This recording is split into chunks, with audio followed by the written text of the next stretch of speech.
Last 3 days నుంచి TV, social media ఎక్కడ చూసినా ఒకటే న్యూస్.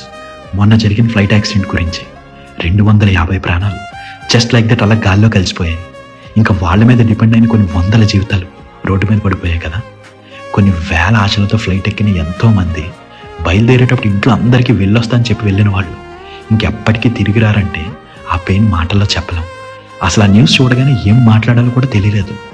మనం మన లైఫ్ని ఎలా లీడ్ చేస్తామంటే ఏదో రేప్ అనేది గ్యారంటీ అన్నట్టు, కానీ అది నిజం కాదు. Life is so damn precious.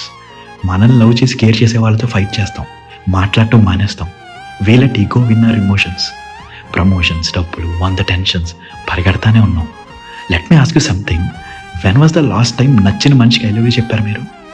Sibling without reason ఎప్పుడు హక్ చేసుకున్నారు? ఎందుకంటే లైఫ్ వార్నింగ్ ఇవ్వదు. ఇట్ డజంట్ సే రేపే నీ లాస్ట్ డే అని, జస్ట్ అలా తీసుకెళ్ళిపోతుంది అంతే. ఇప్పుడు మనం కలిసిన మనిషిని మళ్ళీ రేపు కలుస్తామని